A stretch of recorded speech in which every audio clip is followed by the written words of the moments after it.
We are live. Hello. Lovely to see you all.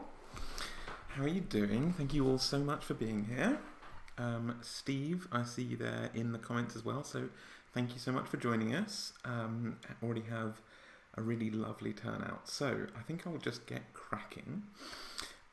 So in today's video, actually, you know what? I'm not doing this right. I should be prepared for people who have never seen the channel. Hi, my name's Jess. It's Pride Month, so we are doing a month of Pride-themed things. One of the most hotly requested things on the channel was a method by which we could reinvent or breathe new life into the famous, or rather infamous, girdle of masculinity or femininity in D&D. And sort of change the PR around this magic item, basically. I am an illustrator, and I usually draw monsters and other creatures and ideas for D&D. And today we are going to do the same sort of thing. So we're going to illustrate a revised version of the girdle of masculinity or femininity, or something akin to it. And we're going to be talking about how to kind of fix it, how to make it sort of a bit less of a curse and more of a bless or a blessing kind of thing. But I want to hear your input on how we can go about that, basically. Hope you're all having a lovely evening so far. For those who are unfamiliar, the girdle of masculinity or femininity is a magic item, or rather a cursed item, which is largely where the problematicness of this item comes from, which was a bit of a joke in the past of D&D, that there are lots of sort of magic items in D&D that are designed to mislead a player, you know, things along the lines of bags of devouring, for example, that looks very, very similar to bags of holding. So you get one, you get very excited, you put your magic items inside, and it was a bag of devouring the whole time. All your magic items have now been eaten by the bag of devouring. And this was largely because D&D has been around for a really long time, and you know, people playing in long campaigns, but initially when it first came out, D&D only had 3 levels, so it was less of a huge campaign and more of a, tonight I'm going to be playing, you know, X the barbarian or Y the wizard, that kind of thing.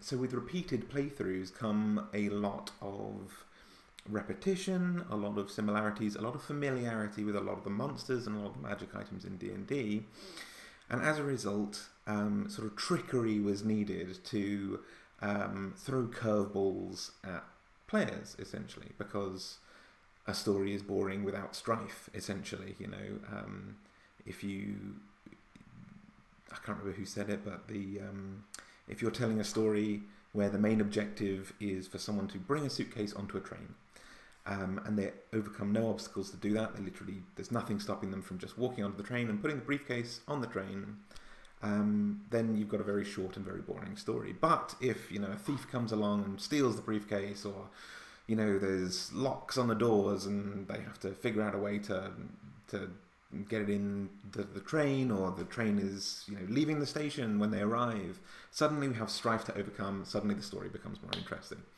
And that's the kind of nature of these deceptive items and deceptive monsters. So the girdle of masculinity and femininity was one of those such items that in the past resembled some other belt, some other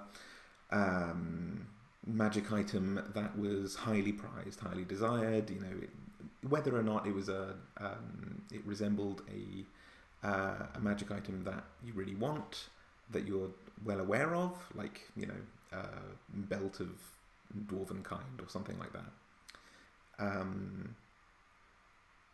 It's not really clear to my knowledge, but certainly the idea was that this magic item was very obvious. It was very, like, opulent and grand and very clearly magical. Your player really wanted this. And then when they put it on, all that happened was that they were cursed to transform into another sex. If they were assigned male at birth, they would be transformed into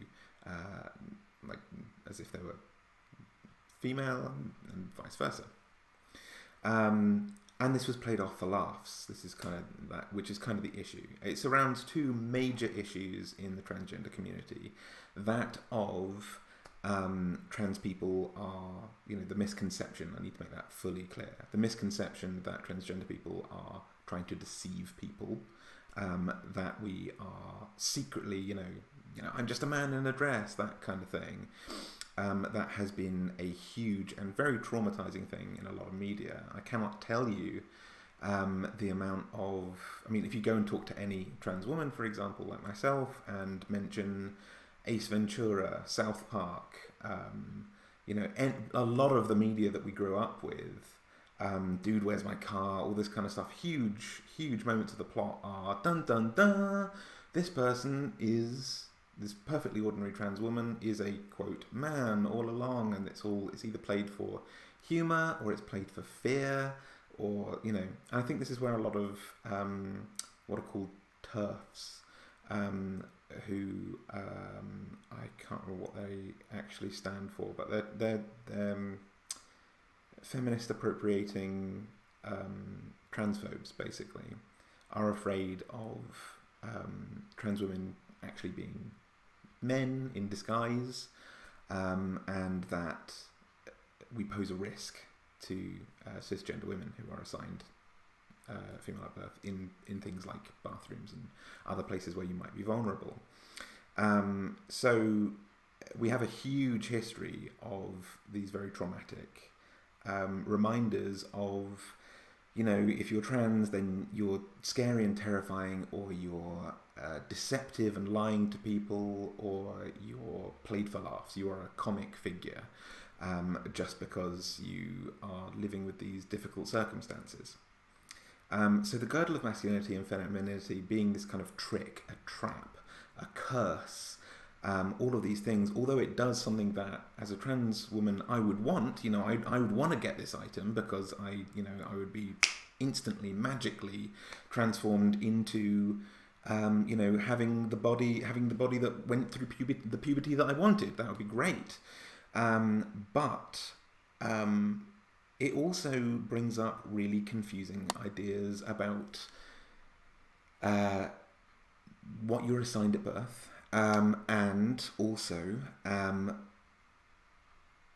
what defines womanhood, what defines manhood, because is it your genitals? I certainly don't think so, but what does this thing give you? Do you change at all, or do you just feel like a woman or a man or whatever? But historically, the way it's been played is that you put on the belt. It also, as a girdle, it's sort of being a somewhat feminine themed term for a belt, although not exclusively, obviously. It sort of implies that all players are male and that they will be transformed into a woman.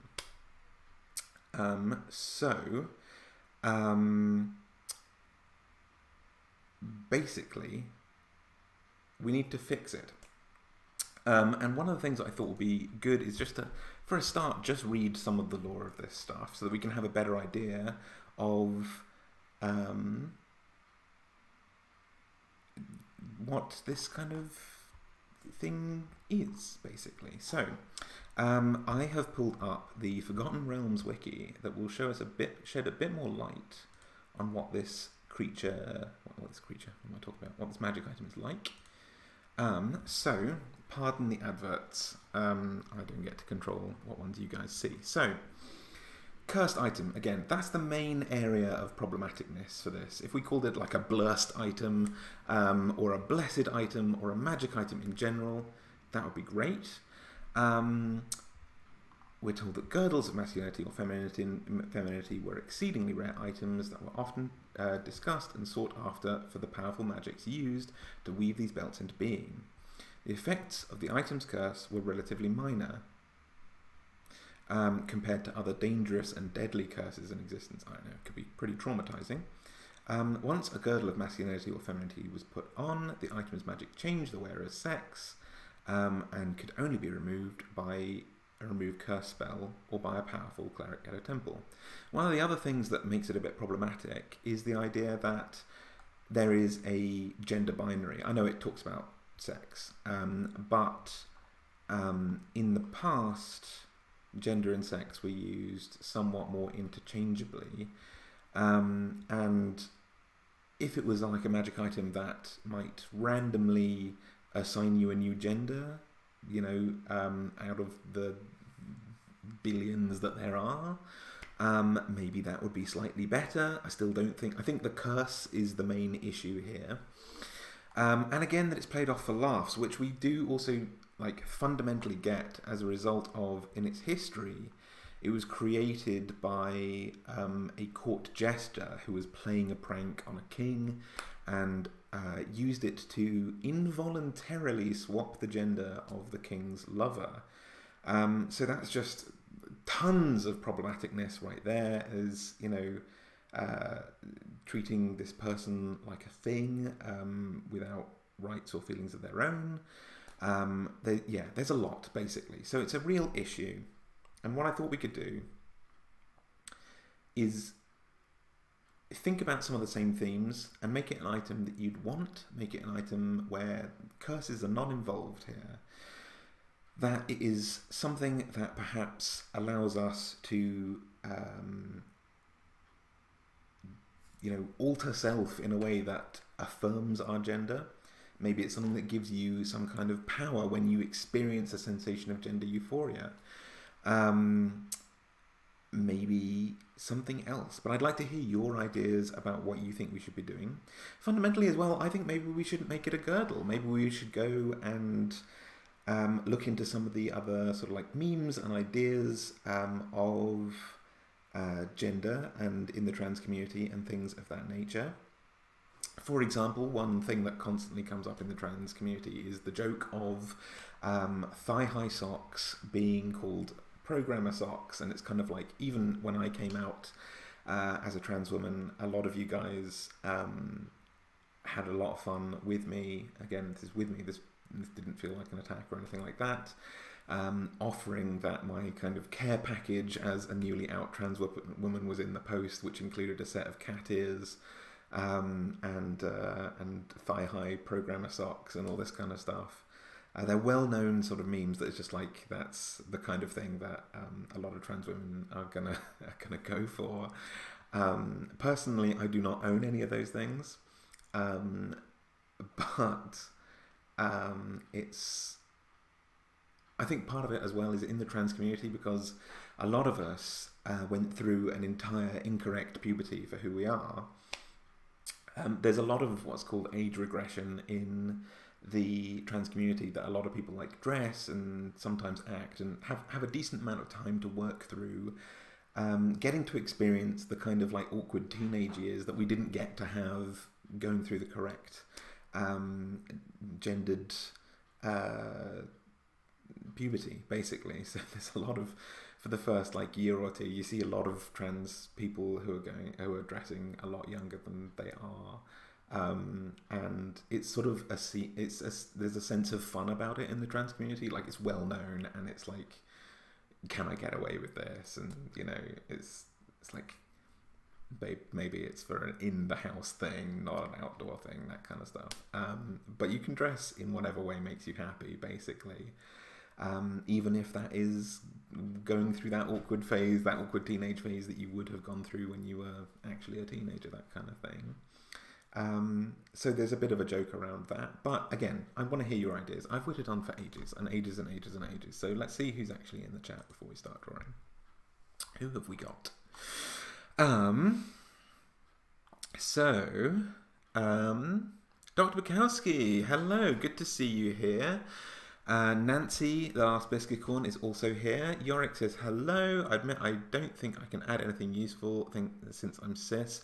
Don't worry, your opinion is still very valid, and it will be great to chat to you either way. You can help us with artistic decisions, and I appreciate the attitude, but don't worry, this is for everyone. Oh wow, Obian Obianicant Kilm? I don't know how to pronounce your name. WTF are we looking at? Oh, that's Arcane. That's a solid makeover. Didn't recognise you. Hello, good to see you. Thank you very much. Oh yeah, Steve says TERF stands for Trans Exclusionary Radical Feminists. In the trans community, we refer to them as farts, which is feminist appropriating radical transphobes, because they're awful people. Kit, hello, good to see you. Thank you very much for being here. Hello, let's fix this. Yes, absolutely. Ollie says, hey, hey, me and George are here. Leo is pretending to be a whale in the bath.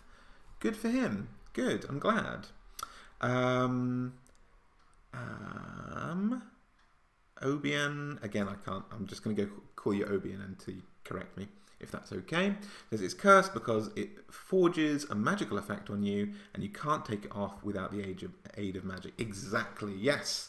It's deceptive, it's a curse, it's a bad thing. We don't want that. We want to rephrase this item, recreate this item as something purely positive. This can be a tool for great good. As I say, this is something that I would want if it wasn't framed under the idea of being deceptive and deceitful and, you know, humorous and all this kind of stuff. So let's make it a magic item that we choose to use rather than something that is inflicted upon you. That's the narrative we're going for.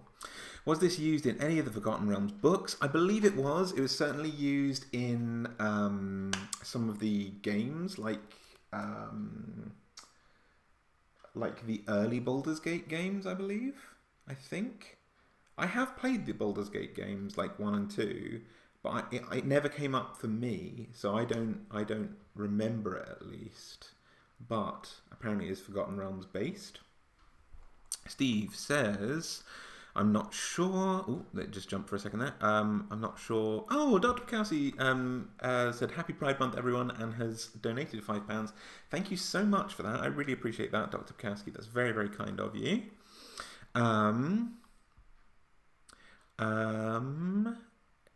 Kat says she hadn't heard of this item till now, but that is rough. Yes, D&D, you know, we all learn, we all change, we all get new information. It's important to adapt when we realise that that's an issue. And I think there's a lot of I think the world needs a lot more golden bridges, which is a term that I heard a while back, and the idea that, like, when confronted with new information that challenges your ideas, there are two ways that discussion can go down. And if you imagine a discussion or a disagreement that challenges your views, like a bunch of floating islands,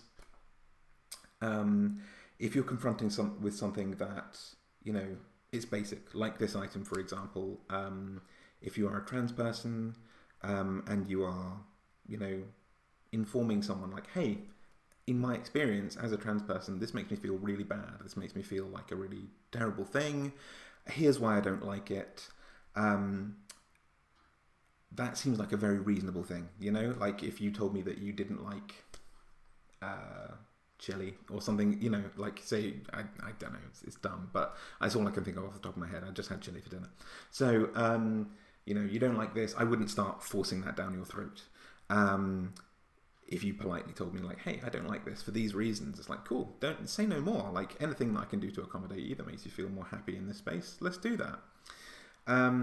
If it challenges your views, there are kind of two ways, and you realise that it's a moral issue. You have at this point a kind of a room to retreat onto one of these floating islands, and you can either burn a bridge, you can either sort of like be forced back onto the edge of one of these floating islands of an argument or a discussion, at which point you begin to perhaps lash out or, you know, more vehemently defend your argument and become entrenched in sort of negative thinking. Or together you can build a golden bridge where someone can move to another floating island and have some time to perhaps like gently concede or to reassess. And I think that's hugely important, because if you build a bridge together and you know, you just say like, oh, I hadn't thought about it that way, because that's your lived experience, you know, rather than saying like, no, flat out, you know, this is how it's always been, in the face of new information, that's purely about I feel, you know, can't really go wrong with I feel. You can transform someone into becoming more radical and more aggressive if they're backed into a corner, but if you build a bridge to somewhere else and give them time and space to think about things, and forgive people as well when they get things wrong, because we do all learn. And I think that's one of the things that D&D has had to do. You know, we've seen this a lot in like the Drow. They're assessing the problematic history of the Drow. They're assessing the problematic history of orcs. You know, all this kind of stuff, and they're making conscious efforts. Whether or not they've made it all the way is not really my business necessarily to say. All I can say is that this particular issue, as a trans woman, is problematic for me and other trans women that I've heard talk about it. So we should fix it, basically. No harm in accommodating others, basically. Right. But I keep wittering, sorry about that. It's an item that's absolutely aged like milk, says Steve Harrison. Absolutely, yes, indeed. Not that it was a great item to begin with. A lot of stupid items in the game are holdovers from the old days of adversarial DMing. Yes, absolutely. Yeah, we can see this a lot in, you know, if I'm not drawing right away, we should switch back to my face. Yeah, we can see this a lot in, oh God, what was the company that tried to... I'm totally drawing a blank here. The company that TSR tried to make a comeback and was all kind of like, oh, those woke kids and their feelings and being human. That's not what fantasy's all about.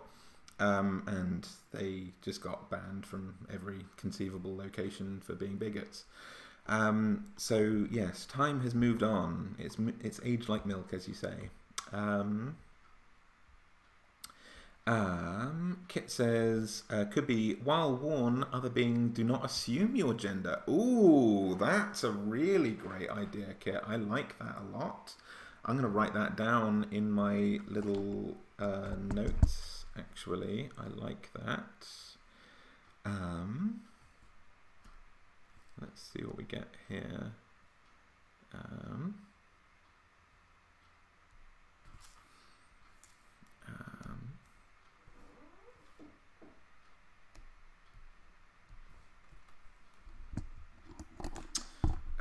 Let me just make sure I don't forget that concept, because that was really nice, nicely worded as well.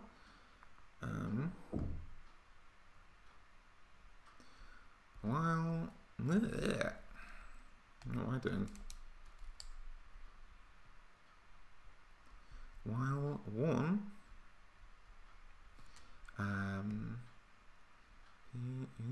people don't assume. Don't assume your gender. Great idea.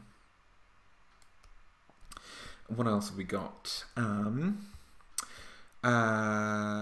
Actual Whale says, I think a curse is a term used mechanically to describe an effect that lasts even after the item is removed or no longer in use. It definitely gets a bad rap because most other curses are bad. Yeah, absolutely, yes.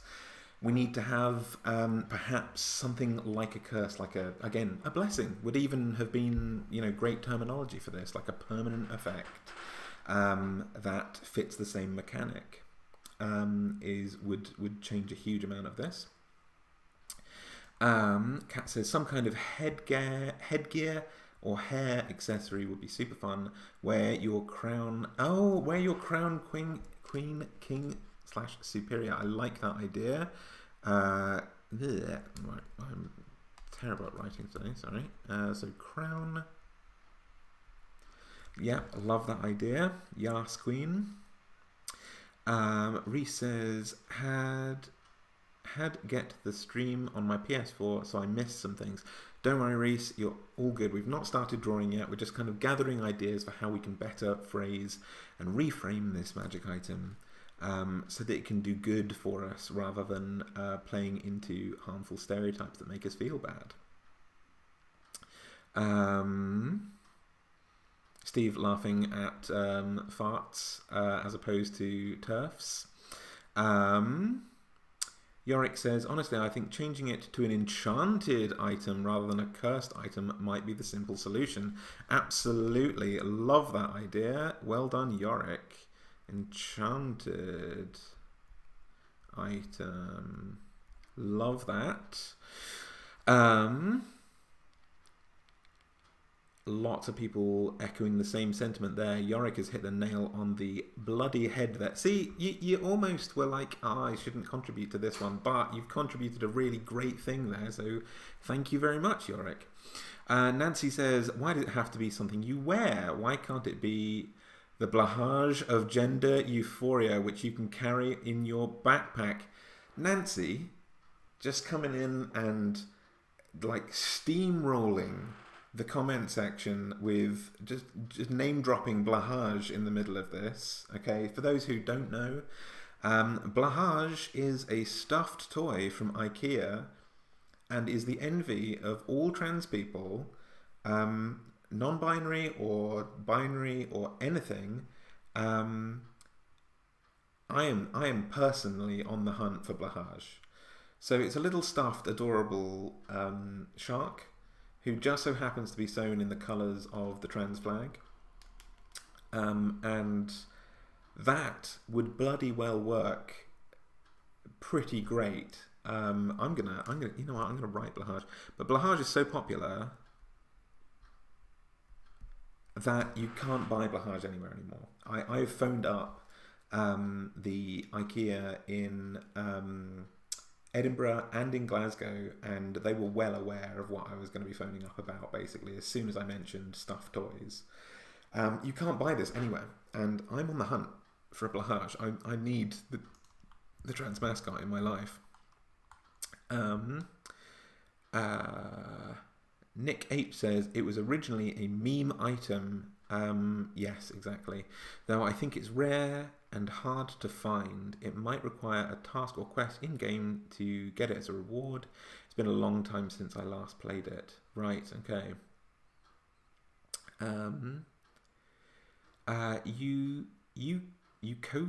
Yukotoa says, I won't lie, I've never heard of this item. Like, what's its uses?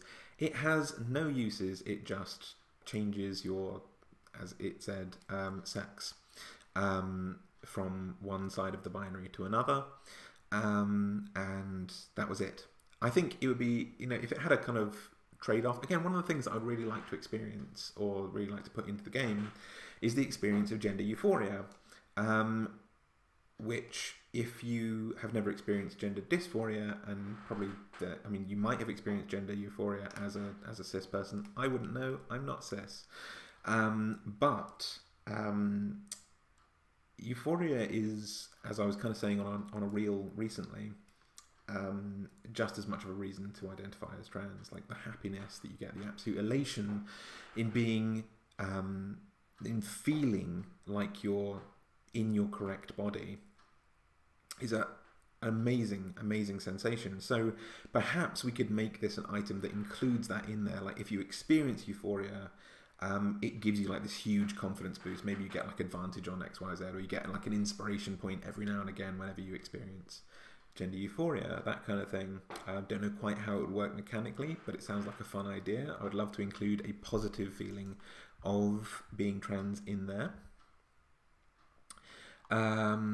Kit says, I've never encountered this item in play, but I do recall it being in D&D webcomics, and that was years ago, absolutely. JB112 says, hi Jess, just wanted to say your Gibbering Mouth video inspired my campaign, oh my goodness, and killed 2-player characters. Great to see you still improving the D&D game years later. Thank you so much, I really appreciate that, and thank you for watching. Thank you for enjoying the Gibbering Mouth video. I really loved that one as well. Red Lunatic says, any boost to the audio a bit? Yeah, absolutely. I'll see what I can do for you. Let's see. Can I boost that at all? You know what, I'll probably just move the microphone closer to me. A lot of people have said that actually. I don't really know quite how to sort that out, but because it's like at maximum settings over here. So maybe I'm just speaking a bit more quietly. Happy Pride, Alejandro. Thank you very much. Kit says, don't want to cause a problem, but it's currently in stock in Glasgow. No one else saw that. That was just for me. It's not. That's a lie. Only I can have Blahaj. I need to go and get Blahaj. That's super important to me. Nick H says, the item reminds me of Corellon Larathian's Blessing that sometimes appears in Elves of all types from time to time. Absolutely, yes. There is, in fact, I'll be doing a video on Corellon and talking about this feature as well. There, in Tasha's Cauldron of Everything, I believe it is, there's a feat that you can take optionally as an elf, but I just give it to all my elves from the beginning. Without it being a feat that lets you change your gender or sex whenever you take a long rest. So it lets you just change when you wake up. Admittedly, elves don't, you know, they're pretty feminine or androgynous, or, you know, what do you want, gender neutrally, I guess. Regardless of what gender they are, it's apparently very difficult for humans to be able to tell the difference between an elf who is assigned male at birth or an elf who is assigned female at birth, or anything in between. So I guess it doesn't do too much, but it's a cool feature, and I like the idea that a species could just like boop, boop, boop, whenever they wake up, whatever they feel most like at the time. Nancy says, every time an NPC identifies you by the right pronouns, you get an inspiration point. Yeah, that is a really nice idea. That is a really lovely call. Alejandro says, how about you get inspiration when NPCs introduce themselves with their pronouns? Yes, definitely. That's a great call. Yeah, so let's get drawing some of this stuff. I think getting Blahaj on the go is a good call. I think some headwear is also a really cool idea. Maybe like the helmet of Blahaj or something along those lines would be quite cool. I want that IRL. Absolutely. Same bloody here. Yes, please. Switch to a nice grey.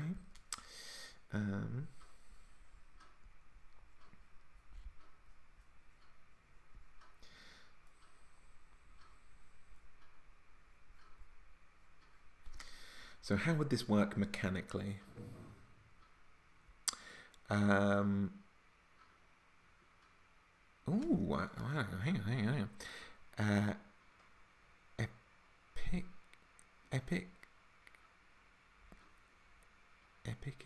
Epicany is likely the word you wanted there, expressing features of both or neither gender. I've never heard that before. Is it epicany or is it epiceny? I've learned a new word. Thank you very much for sharing.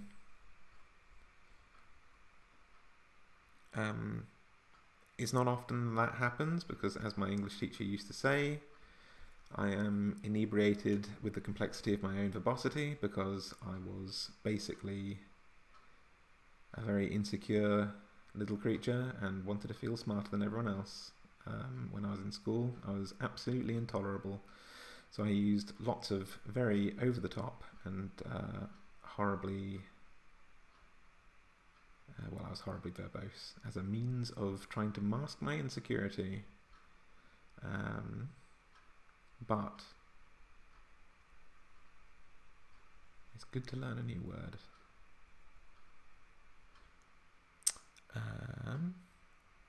Can we have a poll to determine which species is depicted wearing this item? Why didn't I think of that? Great idea, Yorick. Yes, absolutely. So let's go for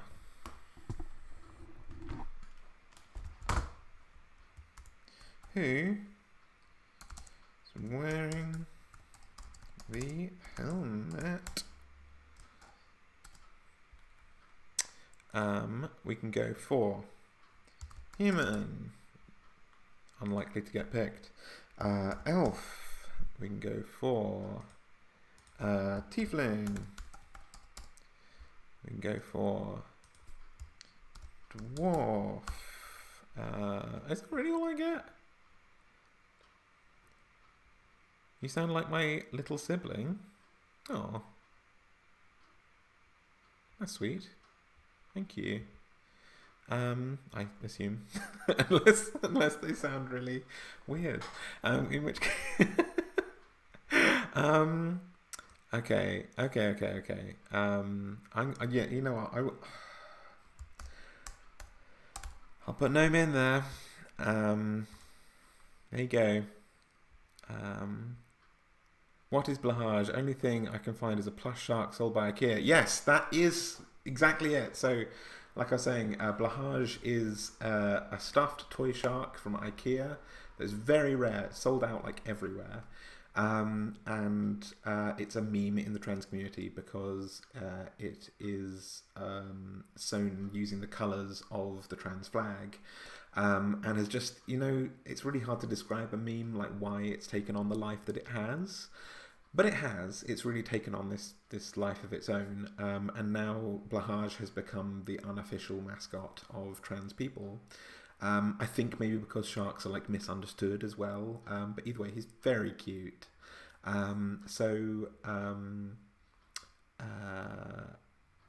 Yes, Blahaj.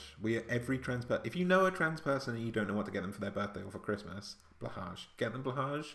They will love it. They will love you. You can't go wrong. Jess, you know where this poll is going. I unfortunately think I do. Oh, Gnome's at 57%. Don't make me hate the trans thing that I'm making. Styrax says, sorry I'm late. Welcome here. Thank you for being here in any capacity. What words am I using? Thanks for being here. That's what I'm going for.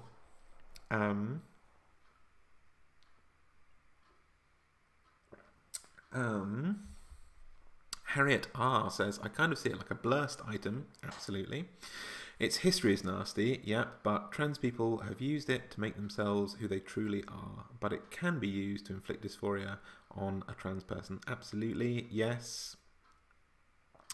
That's basically it. Yeah, I think that's, if we rephrase it, it's a great idea. And I think if we kind of, you know, if we came up with the law of it, like maybe all the trans people of the world seek out this one city where the helmet of Blahaj exists, and they go there and they put it on and they automatically get sort of reassigned to the gender that they feel themselves to be. It could be a really like great idea. It could be a really great thing in game. So yeah, we're giving this a revamp and a PR campaign, basically, is where we're at. So blurst item totally works. Devin Chastain says, finally got off work to join. Thank you so much for being here. I'm really glad you could be here. Who knows? Maybe in the end you'll end up being more accepting of gnomes. Yes, maybe I will. In the spirit of pride, I should be more accepting of all people. So maybe I should accept gnomes. Gnomes just seem like pointy short people. Says Reed. Yes, exactly. Right, okay. I mean, we've got 64% gnome. Oh, wow, no one else is even close to that. The closest is tiefling at 18%. Oh, goodness me. All right, I'll give it until I find a reference image of Blahaj before I end the poll. Give you guys a chance to change your minds about it.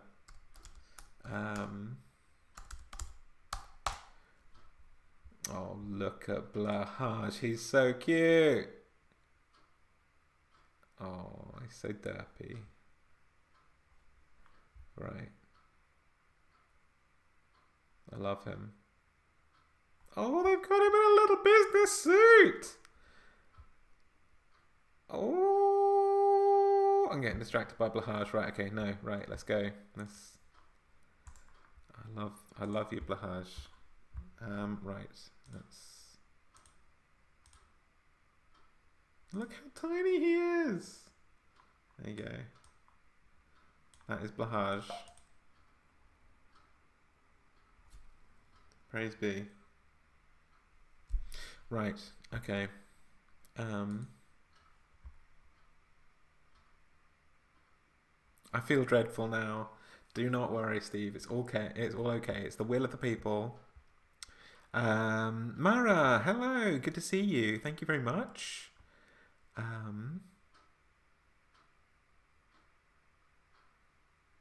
Right, okay. I feel gnomes are still in the lead in a pretty significant way.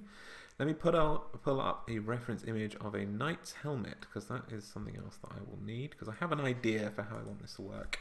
Knight's helmet on Google. How does your visor actually work? It's just on a pivot.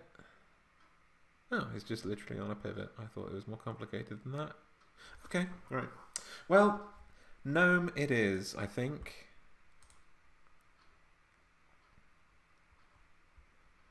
The gnome thing is just like the Boaty McBoastface incident. Yes, it definitely is. It definitely is.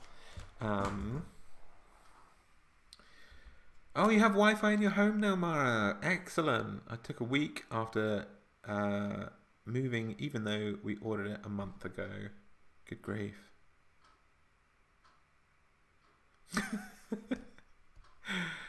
Yeah, Yorick, you've seen right through me, unfortunately. Yeah, this is my chance to, if I identify gnomes with transness, then I will get to,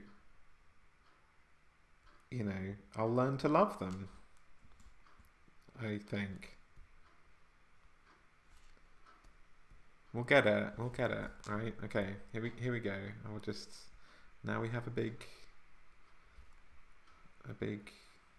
gnome who I love. They're great. Isn't this a wonderful gnome that I'm doing?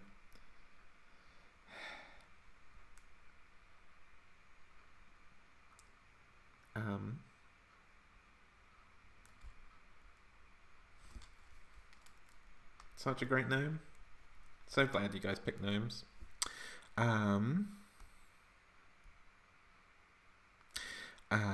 have we got here? So, hi Steve, yeah, it went really well, but we are so exhausted and not quite finished. Oh, goodness me. I'm sorry to hear that. But take a nice little rest, enjoy the stream. Let's chill and hopefully this will recuperate some of your energy. See you guys later on YouTube. Gotta go and do errands. No worries. Thank you so much for being here, Reed. Glad to see you. They're Sylvian or Arboreal dwarves in my homebrew. Oh, okay, just think of them like that.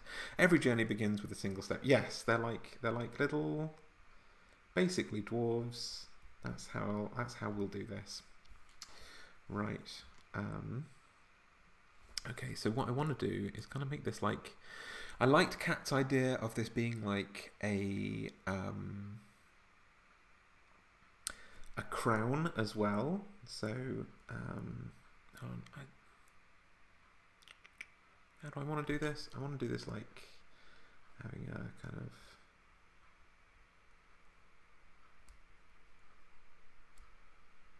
thing like this, and then having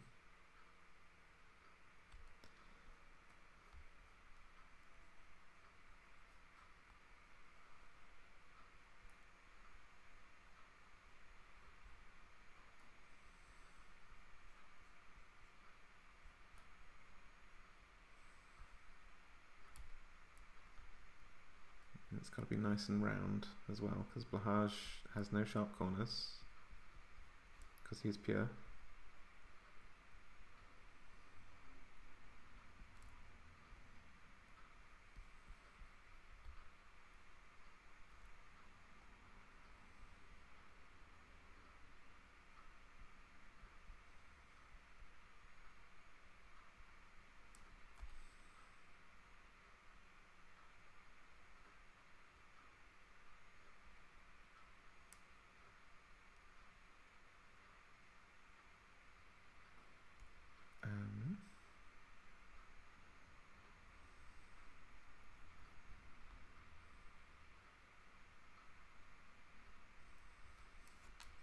The magic of Blahaj will save us. So let's have that come down over here. Oh, these could be like gills, actually. That's a good way to do this.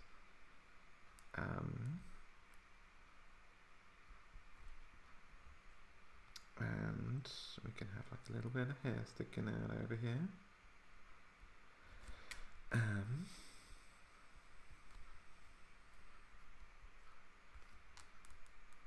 then how far does that come up? The little white line comes up about here. On our princely little fluff. And we can give him a little crown.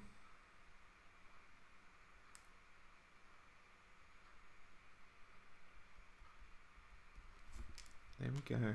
Lovely. Let's maybe increase the size of this.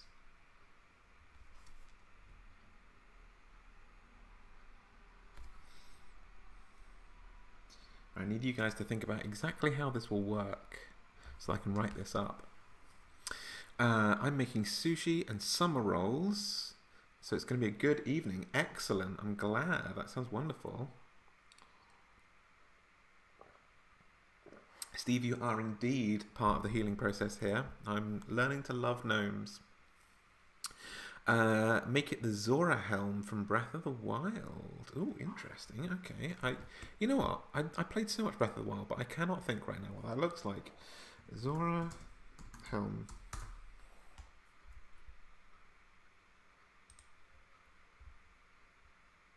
Oh, that's cool as hell.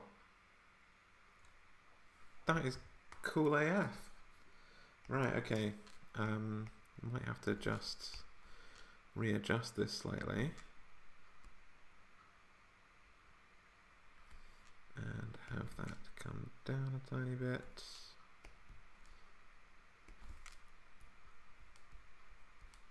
So we can include that. And the fins kind of go down a little bit. They go down instead of out, which is pretty fun. Oh, I do like the way that looks. Doesn't that look nice? They come down like little ears. Oh. Yes. Okay. Okay, I like that.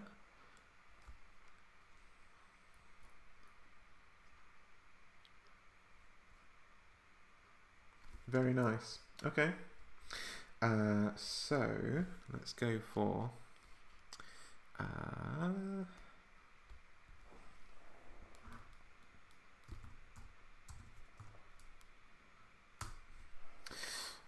right, what have we got now?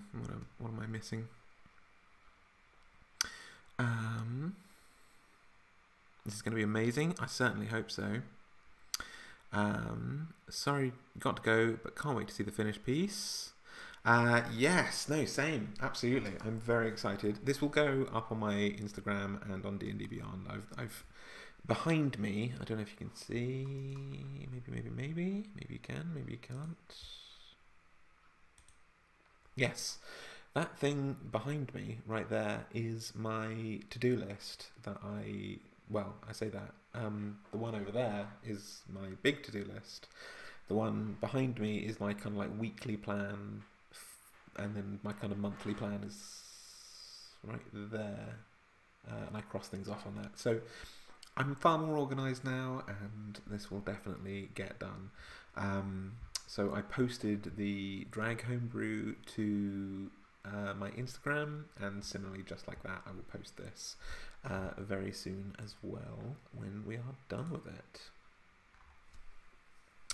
So, but let's get going with this.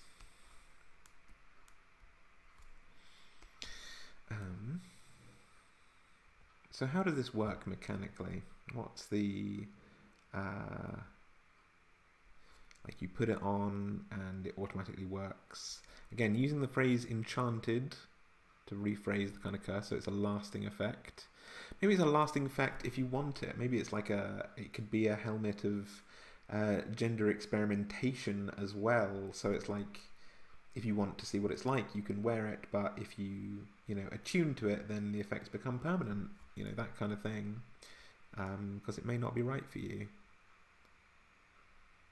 the whole gender identity deal is, you know, it's difficult to figure out. Like, before I came out, I noticed, like, what I thought was the case was that when people come out, they have a hugely strong sense of who they are, and to some extent that's true. Like, you know, I've always known that I am a woman, or wanted to be a woman rather, but, you know, felt like I couldn't for one reason or another. But in terms of like sexuality and gender identity, it takes a long time to kind of figure a lot of this stuff out, and like LGBTQ plus subreddits and things like that are full of people who are like frantically like, oh my god, what's going on? Am I bi? Am I pan? Like, I'm now attracted to this person that I didn't think I was. Like, what's going on? Is it okay if I do X, Y, or Z? The answer is always yes. It's always okay to experiment and to figure out who you are. But, you know, it takes a while. It's difficult to kind of wrap your head around. It's not this instant fix. And luckily we had whole lifetimes to kind of figure this kind of stuff out. But, yeah.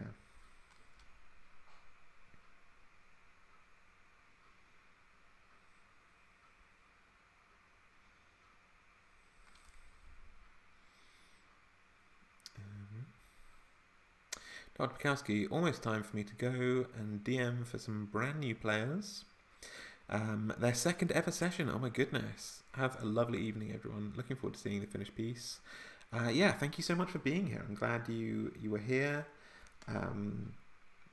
for whatever length of time you could be. Really appreciate it. Lovely to see you always.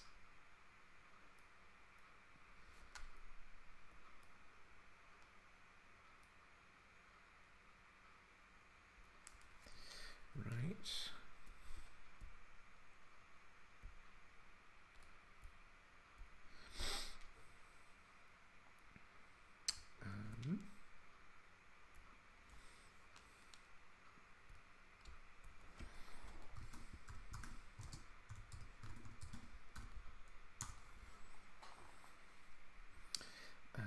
Let's go and get this lovely pink.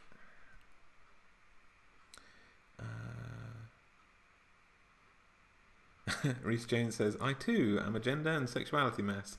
Don't worry, dear. Don't worry, we all are.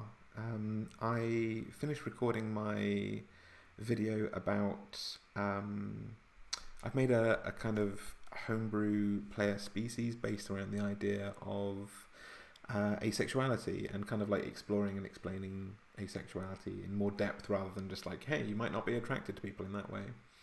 And in it, I do sort of mention the same sort of deal. That's just like, this stuff is complicated. Like, let's, you know, if you take the time to truly assess who you are, it's not this easy overnight thing. Like, make sure to take time over it and really, you know, really discover who you are.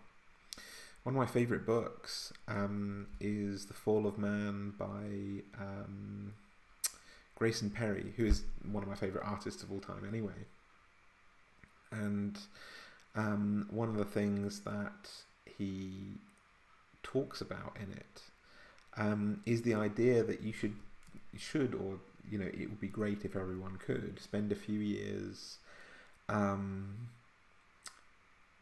operating like a person in a gender zoo, you know, like experiencing gender as an observer, like, and exploring all of this stuff and seeing what's out there, rather than like necessarily tying yourself to a particular identity and being like, yeah, let's freaking go, because, you know, it's, you don't necessarily know it. Like, how do you know who you are until you have asked questions about it, you know, like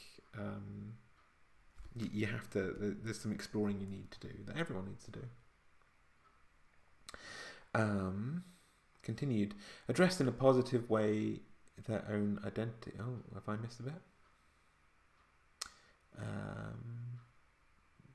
Continued. Address in a positive way, their own identity, be that trans, non-binary, or anything else. It could be good if this was an explicitly constructive item, psychologically and socially speaking. That sounds lovely, absolutely. Perhaps when you make a final choice, your transformation could be in this Sailor Moon sort of glow. Yorick, you are on fire tonight, absolutely. I love this idea. Yes, please. Bringing it home, Yorick. My word. Body. Know me body.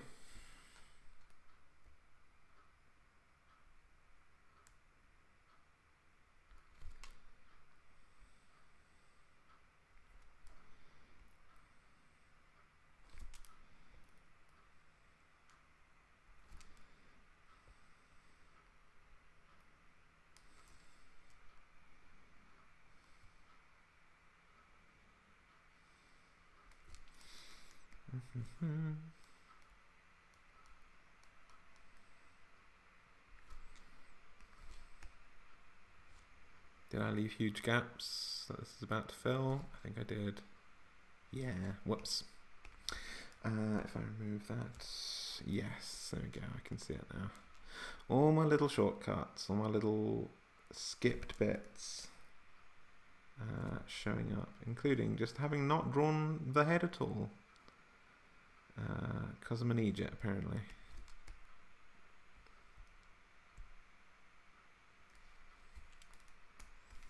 There we go.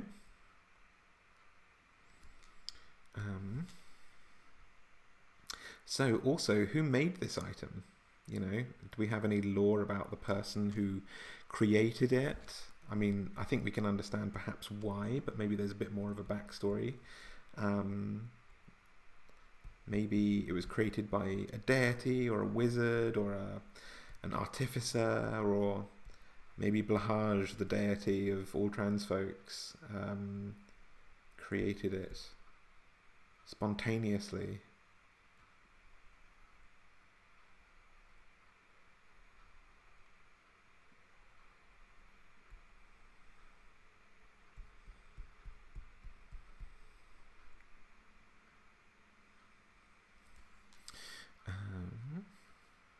Okay, and I want to put some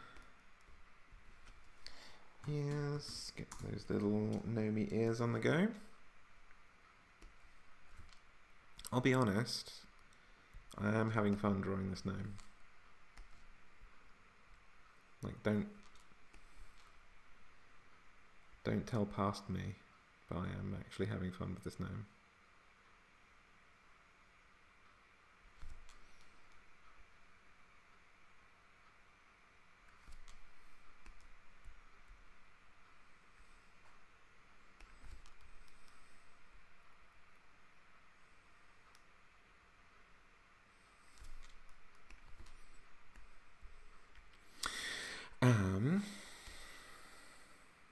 Feels like something that is divine in nature. The deity of healing or love or peace or something along those lines. Yeah, I like that idea. That's a very nice idea. Great call.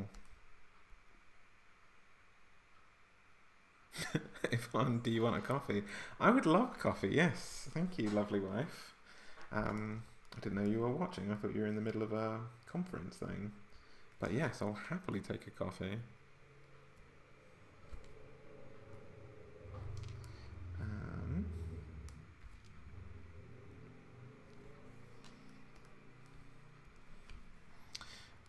Let's say robe,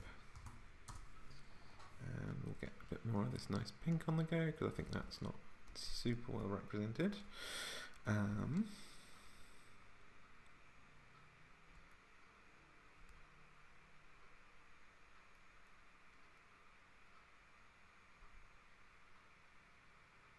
that right? No, we want to do that over the top, I think. And then remove sections of it.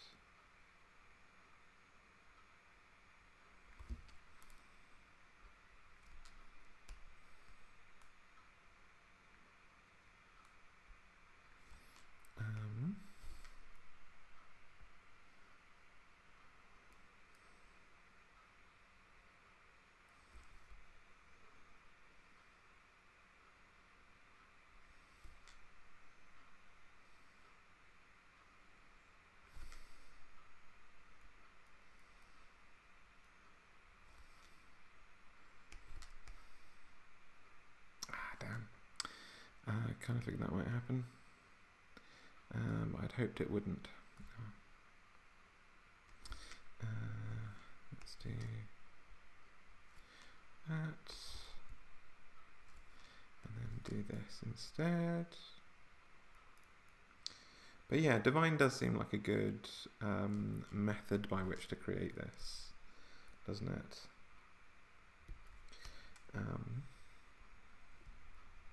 Do you have anything similar in your campaign worlds?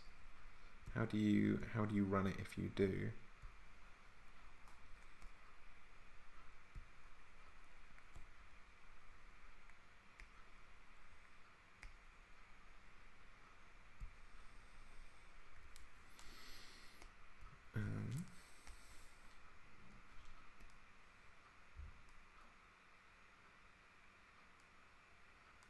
There you go. Right.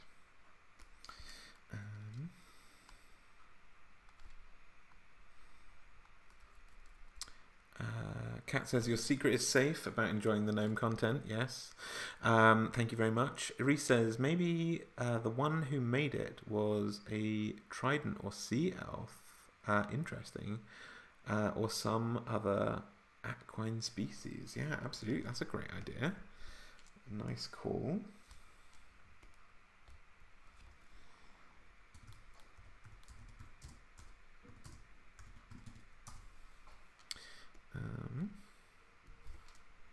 Oops.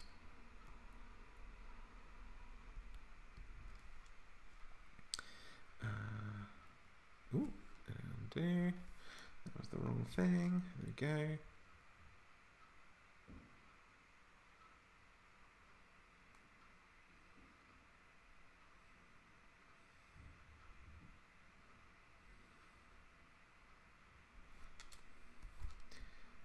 Lovely. Don't know why this person seemed like Greco-Roman shoulder pads would kind of be their deal, but why not, I say? Why not?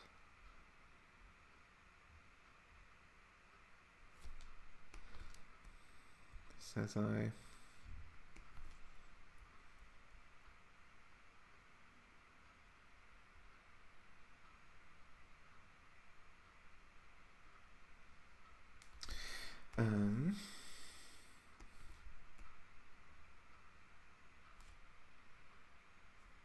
Is this going to work? I hope so.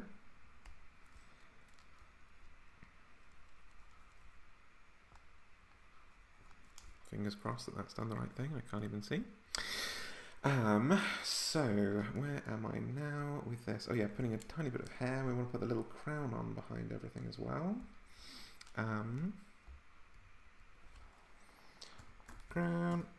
There you go. I kind of want to do that little crown as like a gold crown. So I will. Let's go for that colour. Goodness me, I'm such a rebel.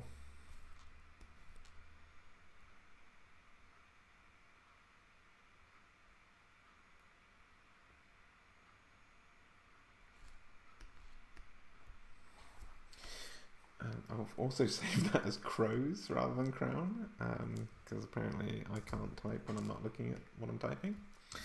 We want to do a bit of hair in here as well, don't we?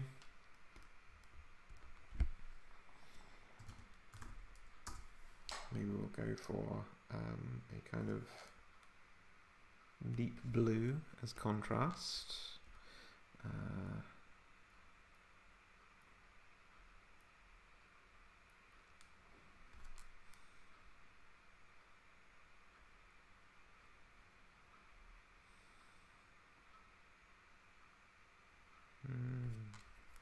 Interesting, actually. Do I want to do that like that, or do I want to do this? I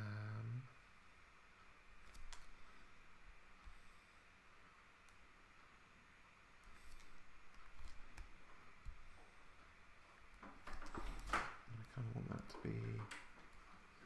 Hello. Hello. How you doing? Just kicking metal streets and it's absolutely disgusting.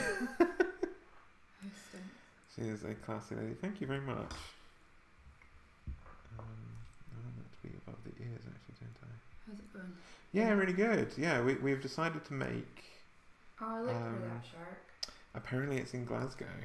Oh no, wait, they had that in Edinburgh. You said it was a whale you wanted, was it not? No, Blahaj, the shark. It's in the Edinburgh one.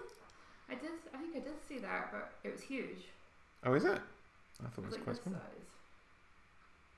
I think I saw it, or I saw a whale. I saw one that I thought was not what you wanted, but it was in the same colours. Oh, sorry. that's okay. It's okay. We can always pick up a Blahaj at some point. He'll be around. People voted on Gnome to be the. Because you don't like them. Because I don't like gnomes. Yeah. It was Steve Harrison's fault, and I'll blame him forever. Bloody Steve and his hijinks. Ragamuffin. Thank you.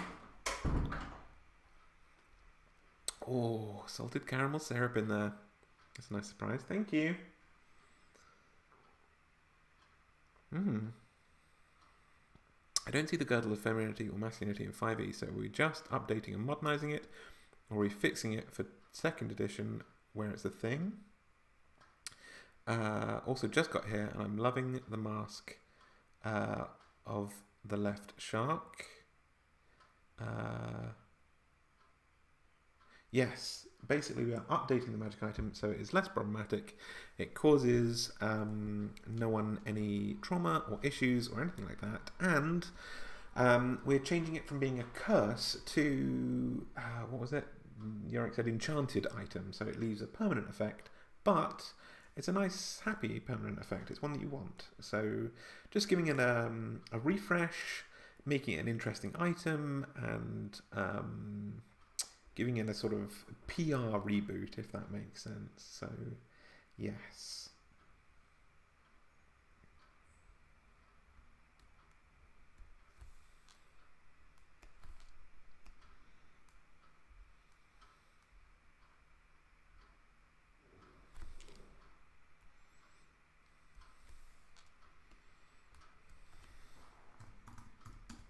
Deeps.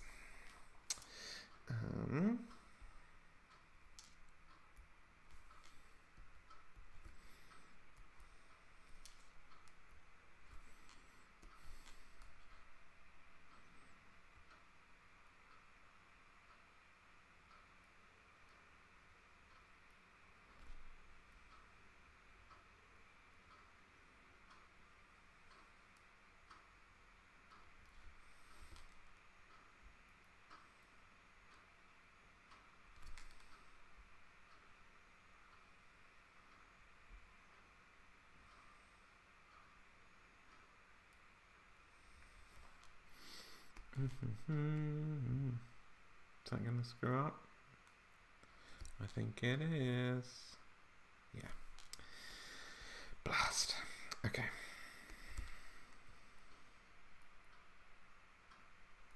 Oh, I should fix my posture. I'm leaning forwards.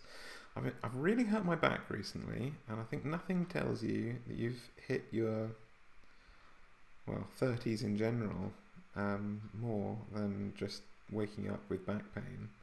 I was literally laughing about this with Novaria the other day. Novaria is another trans person on the Discord. Very, very sociable, very lovely. Exactly the same age as me, and ended one of our conversations with, well, if you're anything like me, you now have to go and take medication for your back pain, because we were laughing about, sort of having a little nostalgia conversation. And I was like, oh, I don't get back pain. And she was like, all right, damn, now I feel even older, And then, almost no time at all after that, start getting random back pain. It's like, no, I was only youthful for a couple of months, and then it hit me.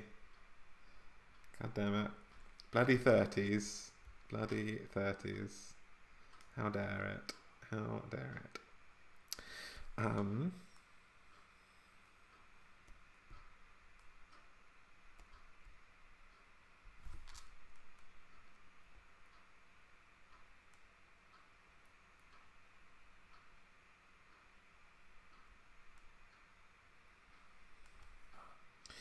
Right, okay. I think that's all I want to do with the teeth as a kind of like base for this image. I think we can start working on the line work and stuff of this item. But first, I'll have a little sip of my coffee before it gets cold, and I will read what you guys are saying. Oof, I'm just knocking my mouse over.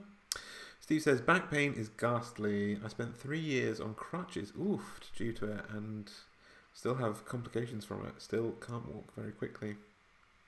Hope you heal. Don't worry, it's not like proper back pain. It's not like, you know, it's nothing to write home about, basically, but I appreciate your concern regardless. It's just a sort of dull ache every now and again. Styrek says, reminds me that there's always a shark behind you. It may be hundreds of miles behind you, but it's always there. Bum, bum, bum. Absolutely, yes.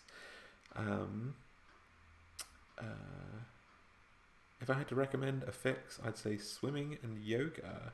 They fix me up. You know what? Yoga I'm definitely going to start doing, for sure. I have genuine plans to get on with that. That and Pilates. I want to start doing some of that.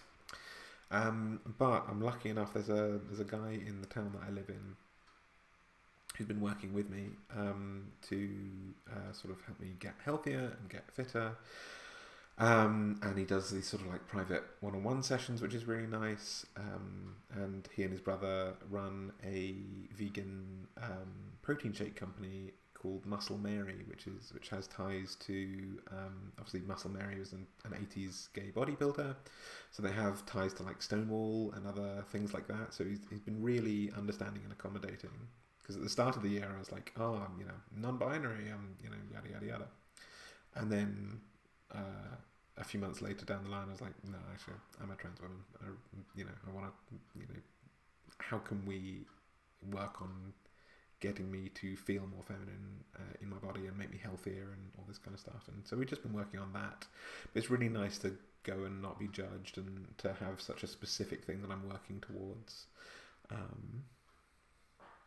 But Reese says, maybe the tail of the helm increases if the user is a woman and it has a small tail when the user is a man, and for in between the user can decide the length of the tail. That's cute. Is that something, the female sharks have larger tails or something, or is that just because it would be fun? I'd be intrigued to hear.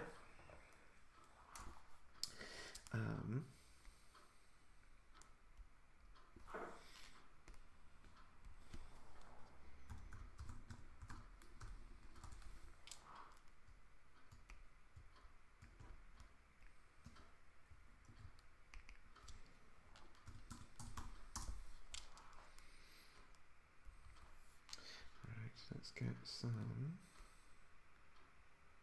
of this on the go.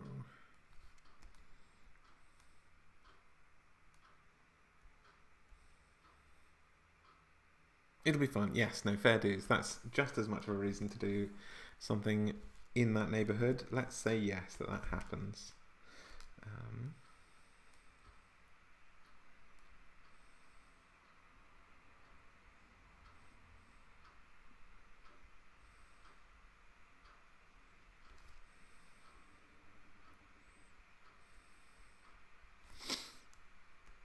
I like that.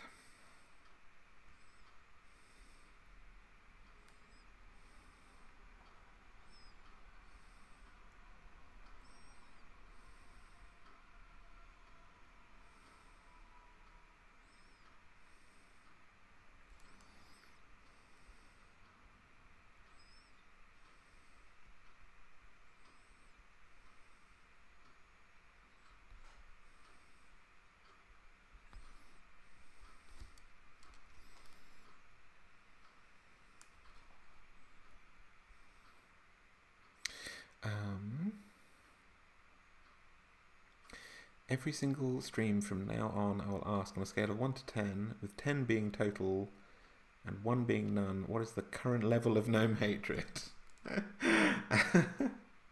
Well, so far it's currently reduced. I had a lot of players in my current campaign who wanted to play halflings, which don't even exist in my campaign world. I introduced gnomes. I allowed them to have gnomes, with a warning that it's like, I'll do my best. But halflings I kind of replaced for what I call the glen folk, which are these kind of woodland critters, basically.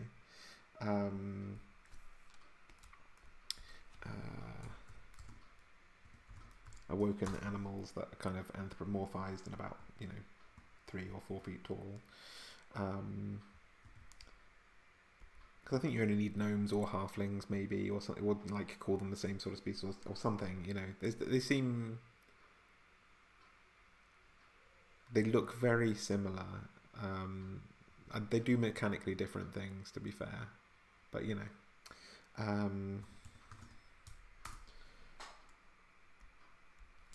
so I wanted to just like jazz them up a bit, still have halflings, but have them, be a little bit spicy.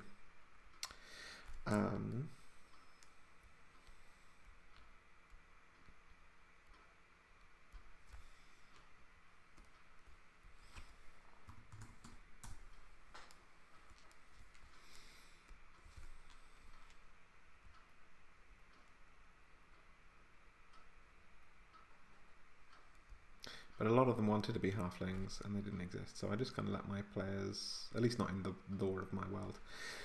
So one went for a fairy, and one sort of like created their own race, which was really cool, which included like a kind of halfling meets drow element, which was really fun. Which I don't think was called a darkling. I think it was like a shadeling. I can't remember quite what it was. Either way, very cool. Very much appreciated the lore. And to cut a long story short, I'm enjoying the diminutive creatures so far that people have picked. It's a good one.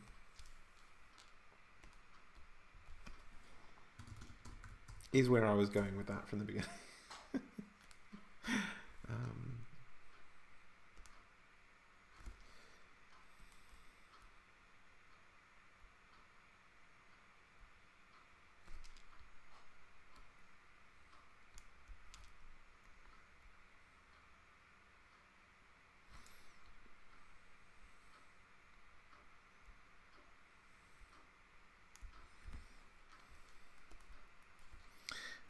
Let me put a little bit of shading in, and then I will read some of your comments.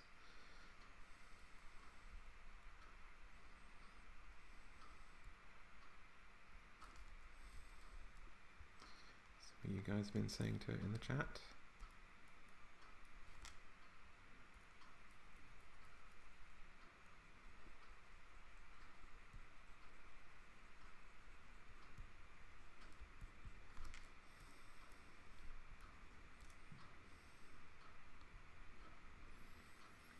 Grayling, that's what Kit went for. That's what it was. That was a very good one. Sounds like a good way to mark progress. Thank you very much. Yes, we will definitely do that. I'll have like a little chart or something. Steve says, I have always found the proliferation of species to be a bit of an odd one in D&D. You can certainly tell it was a game designed by a committee of contributors, often working years apart from one another. Absolutely, yeah. Very, very true. It's nice to see variety, but there's also like, you have to have big worlds to accommodate all of the species, or you just don't have lore for half of them, or don't include all of them, I guess, But it's just is a lot of very peculiar diversity that, having hundreds of sapient species on one planet, there would be a lot of competition. that seems difficult to picture. So you have to have a big world to fit everybody in. Thankfully, it's fantasy though, so you can make it however large you need it to be. And I do love when players come up with all these wild ideas as well. Mm-hmm. Goodness me, that's sweet. Yeah, I wanted to put a tiny little dot of shine in those eyes.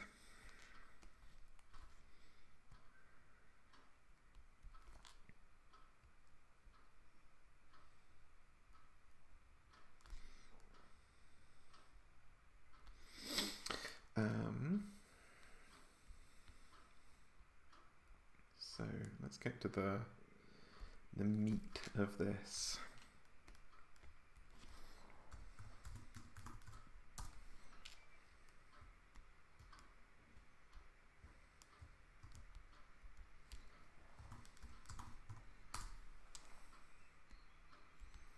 Really looking forward to putting this item up and making it usable. Ooh, wrong colour. Whoopsie daisy.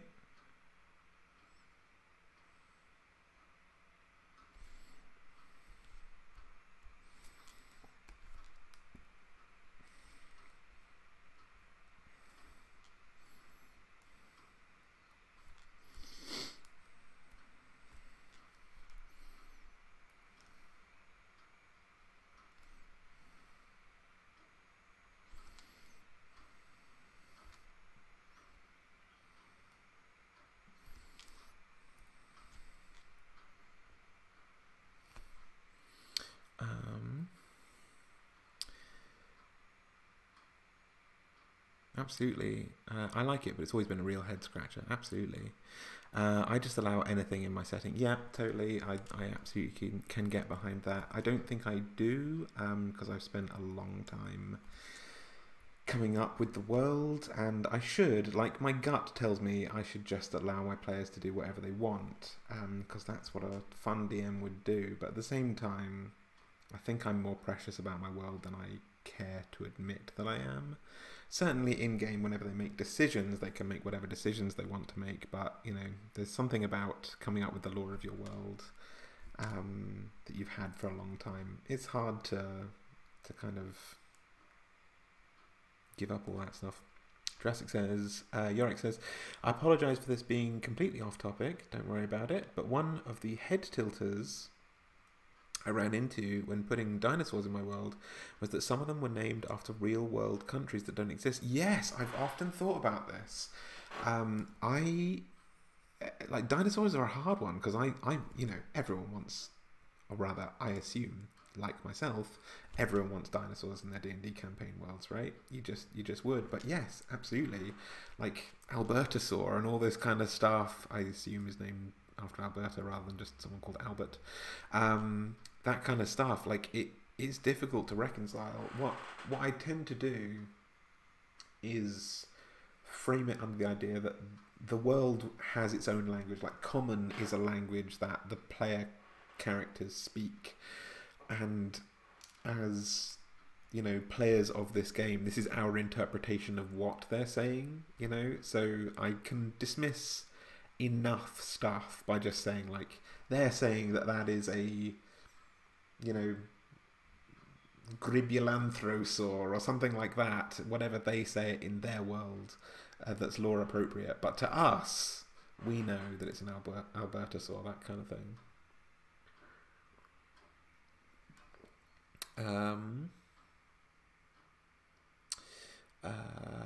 Mara says, I think it's important to balance the world building and letting your players do what they want. Absolutely, yes.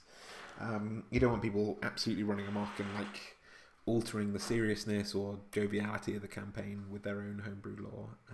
But at the same time, yeah, because, I mean, you are fundamentally the storyteller, aren't you? So it's good to balance it. You're quite right. Fish, hello, good to see you. Fixing D&D's problematic stuff is a big task, and I appreciate when people give it a go. Yes, we're trying today, so we're giving the girdle of Masculinity and Femininity, a rebrand and a redesign. So we are making the helmet of Blahaj that allows you to alter your gender when you wish, and then you can choose to permanently change your gender after you have like attuned to it, that kind of thing. So you can try it out, you can see what works for you, can see what gives you euphoria, and then you can poof, and then you can take the helmet off and you're permanently enchanted but not cursed fundamentally to be what you want to be. So that's the hope, that's the design behind Blahaj.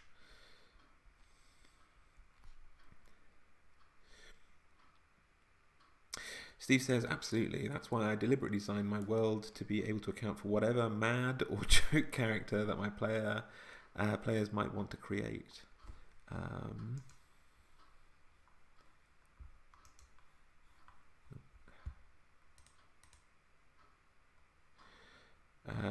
Fish says, the weaklings at Wizards of the Coast don't know that I already alter my gender whenever I wish. Yeah, exactly. Are you gender fluid, Fish? I didn't realise that about you. That's very interesting. That's very cool. I have a video about gender fluid people coming up with Corellon very soon, so hopefully that'll be a decent representation. Goodness knows, though.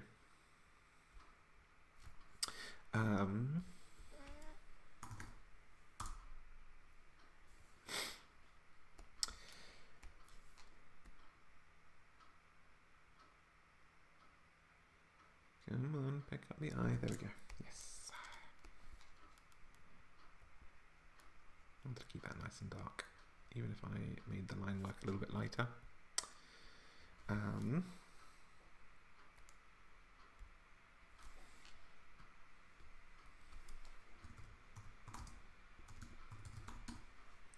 White patches. There we go. What brush am I using? I want to use the Happy HB for this one. So that comes just beneath the eye. I think this line is a good one for determining where the white should go.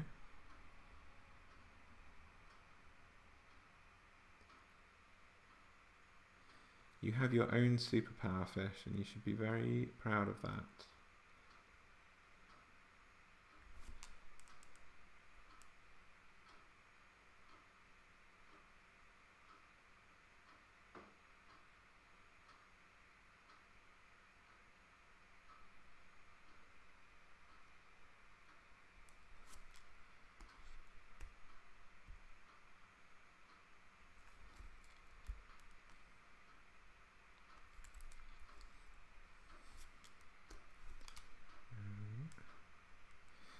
Okay, I think I will need to put a little background so that's a bit more visible. Let's go for this little grey colour.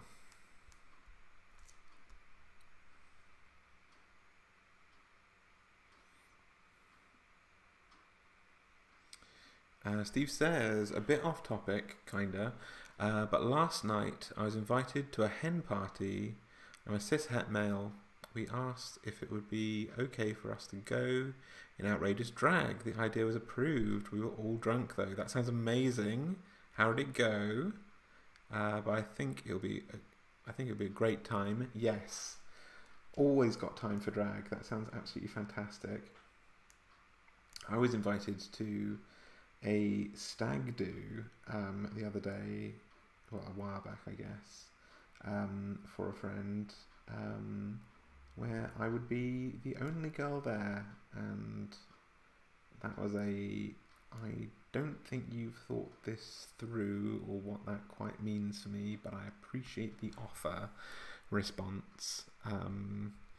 So I politely declined, but it was a gesture made with kindness in the heart of the person who invited me, but perhaps misunderstanding.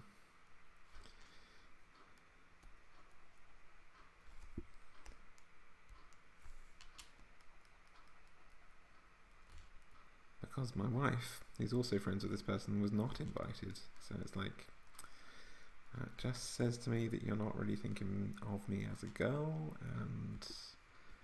or you don't like my wife. You know, either way, it's like this. It's an uncomfy moment. But it wasn't actually my friend who invited me. It was my friend's best man, who I've never heard of before. So it was like I appreciate you wanting to include me, but I think you don't quite understand the implications of that for me as a trans woman. But cheers anyway.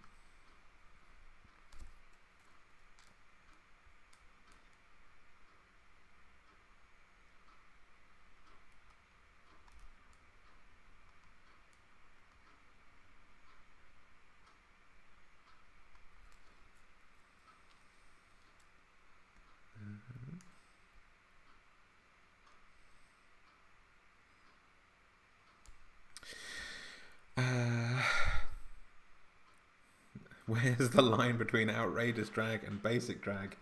All about the attitude, definitely. I'd be intrigued to hear though. Maybe outrageous drag is like Crystal Method. Like you don't go as a person, you go as like some crazy thing that you know. You go as a sentient storybook or something like that with heels. Goodness knows. I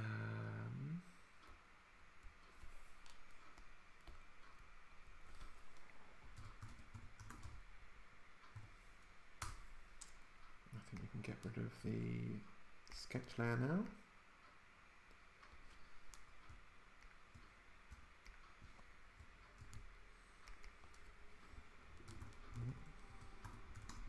Crown, there we go.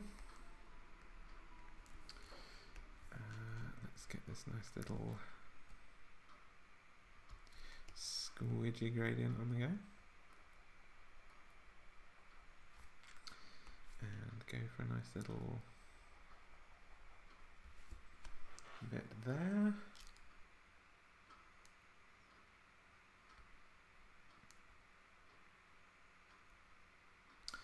And then we want to do something with the shoulder pads here.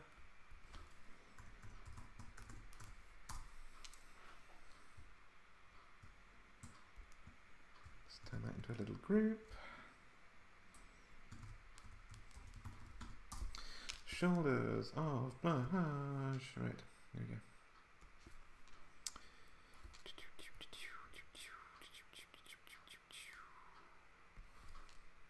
Right, what are you all saying to it? Yorick says, oh, by the way, was there a reason why you didn't put the Ondonti, they are very isolated orc who has adopted pacifism, on the voting list? For this stream thing, just because I only had like 4 choices. The Ondonti are definitely a species that I want to talk about specifically. I think I want to do a whole video about them. So I don't think I'm going to do like a Monster Monday, but I think I will talk about I want to talk about them very soon, basically. So don't you worry. I didn't want to leave it up to a vote, the Ondonti, when it comes to making a whole video about them. And just the idea of orcs in that capacity I'm very excited about. So reinventing the orc, perhaps a bit like this. I don't think I'm totally qualified to talk about that kind of stuff, but I would like to. So we'll see what makes sense for me, but I really want to talk about the Ondonti and their implications, and that kind of stuff. I'm very excited about the concept of them, so we'll see what I can get away with.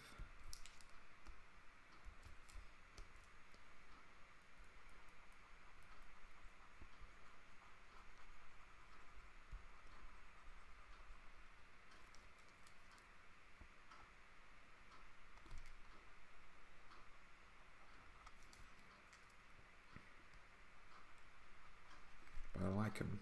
It's a good call, Yorick.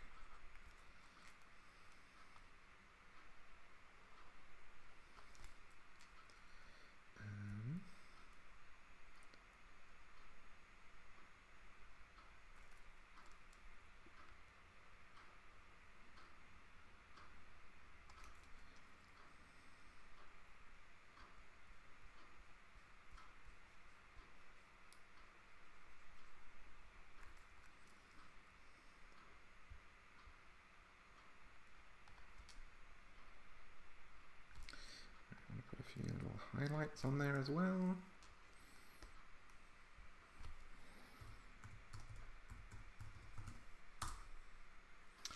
And switch back to this nice white.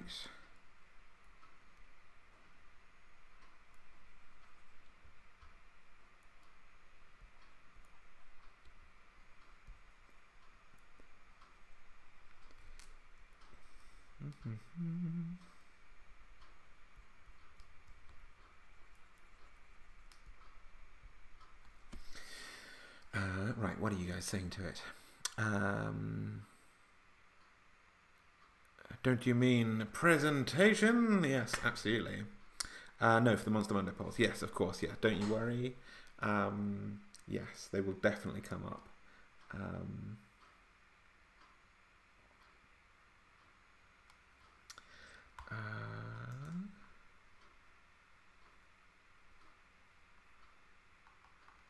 Mara says, I've got to go. Have a good rest of the stream. See you soon. Thank you very much for being here. I really appreciate that.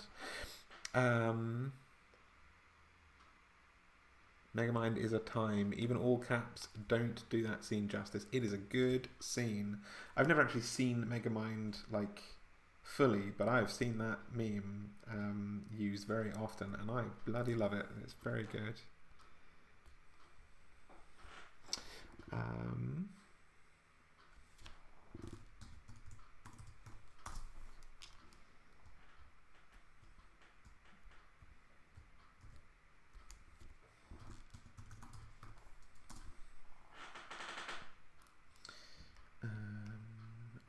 How do I want to do this?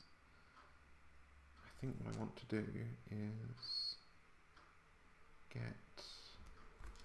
this as a multiply layer and then put my shading on through that.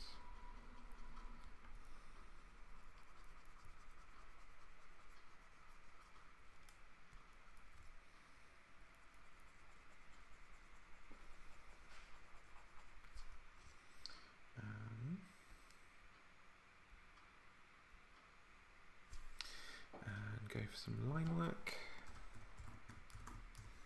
to make this kind of tabardy thing a bit better.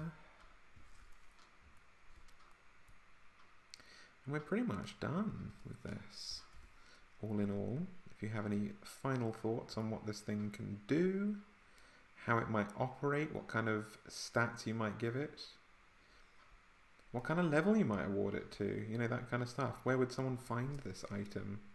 I'd love to hear your thoughts.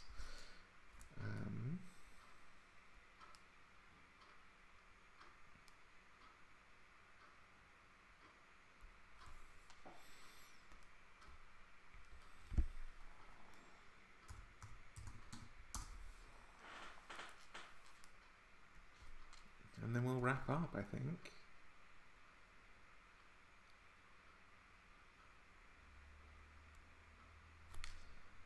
So let's do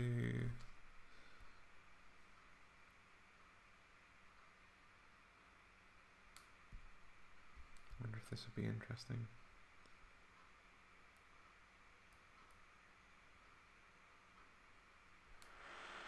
I quite like that.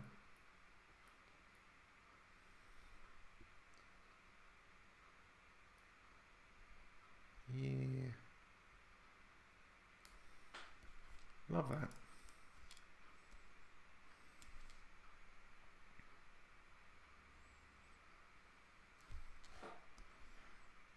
Yeah. Excuse me, I'm not trying to zoom in, I'm trying to zoom out.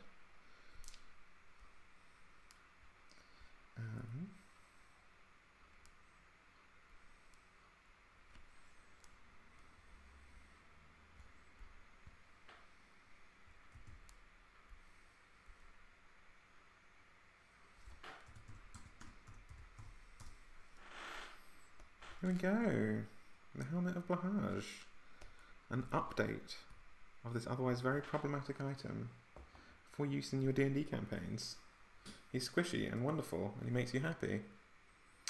You should definitely watch Megamind. Also, hi. Hello, Iratami. Lovely to see you.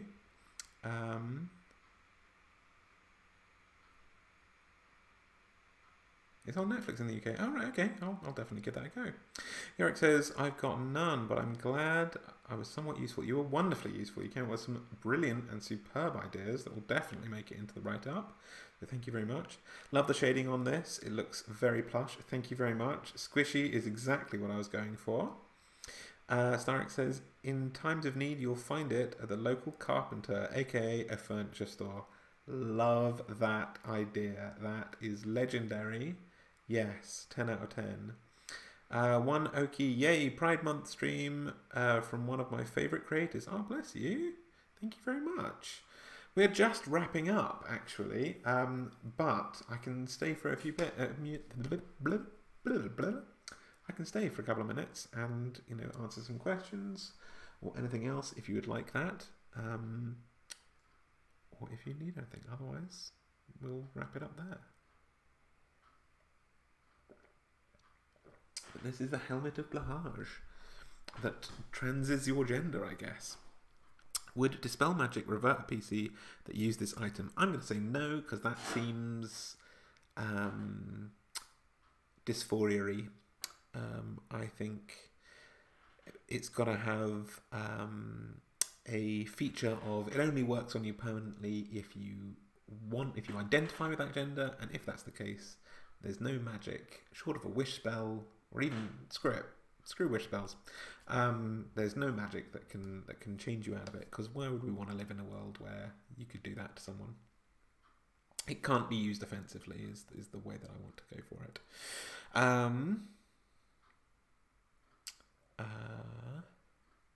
Starchilder says, just got here, love Blahaj. Thank you very much. Also loving Blahaj. Praise be to Blahaj. We have our little trans gnome person here who is enjoying the Helmet of Blahaj and identifying as their true gender. Deliberately wanted to leave that a little bit vague as well, which is one of the reasons why the mask sort of, you know, kind of masks you while you kind of decide and see what works for you. But yeah. Anyway, I think that's going to wrap up the stream quite nicely. So, thank you so much for being here. Thank you for enjoying this and helping me create it and just being a lovely bunch of folks.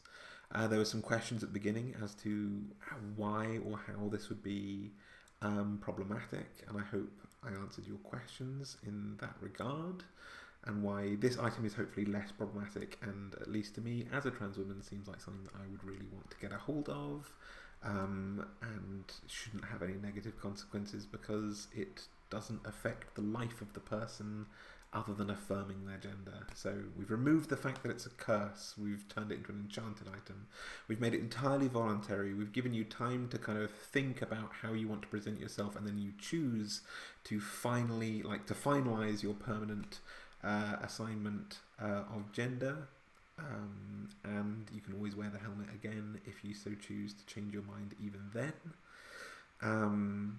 And it gives you a boost. If you keep wearing it, it gives you a boost to your confidence through charisma. When you are positively identified by the correct pronouns, you get an inspiration point.